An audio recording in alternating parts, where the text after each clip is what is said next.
প্রায় 3 শতক ধরে এই মন্দিরে পূজিত হচ্ছেন মা কালী।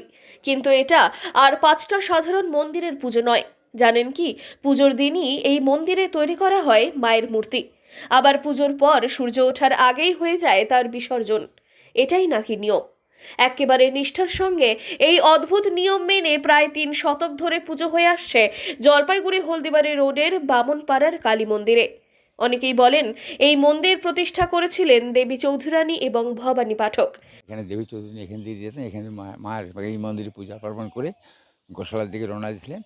ওনারও ওখানে এক স্থান আছেন, ওখান থেকে শিকারপুরে গেছেন, ওনারও ওখানে একটা স্থান আছেন।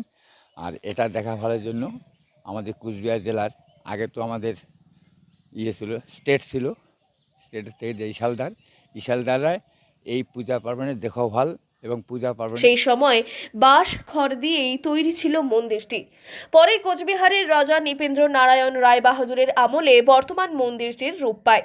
তবে সময়ের সঙ্গে সঙ্গে সংস্কারের অভাবে জরাজীর্ণ অবস্থা এই মন্দিরের। স্থানীয়দের দাবি, শতাব্দী প্রাচীন এই মন্দিরটির সংস্কার করে হেরিটেজ ঘোষণা করা হোক। এই মন্দিরে পুজোর দিন ছাড়া বাকি সময় মন্দিরের বেদিতে থাকে না কোনো প্রতিমাই। সারা বছর এলাকার মানুষ ওই বেদিকেই পুজো দেন। তবে পুজোর সময় ভক্তদের উপচে পড়া ভিড় হয়। এটা আমাদের কাশিয়াবাড়িতে কালীবাড়ি বলে। হ্যাঁ, কালীবাড়ি। কত বছর ধরে? এটা আমার জন্মের আগের থেকেই মনে করো এটা হয়ে আসতেছে পূজা, ঠিক আছে। আর আমি যে মনে করো যখন থেকে বুঝি তখন থেকে দেখতেছি এই মন্দির। হ্যাঁ, এরকমই। কেমন দেখতে মন্দিরটা?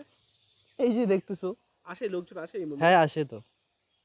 কেন এমন অদ্ভুত নিয়ম, এর অবশ্য সঠিক উত্তর জানা যায়নি।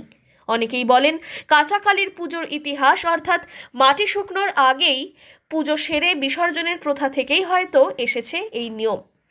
কিভাবে যাবেন ভাবছেন? জলপাইগুড়ি থেকে হলদিবাড়ি রোড ধরে প্রায় 15 কিলোমিটার এগিয়ে গেলেই বামনপাড়া, আর সেখানেই রয়েছে এই অবাক করা মন্দির। তাহলে জলপাইগুড়ি এলে একবার দর্শন করতেই পারেন অদ্ভুত এই কালী মায়ের মন্দির। জলপাইগুড়ি থেকে সুরজিৎ দে, লোকাল 18 বাংলা।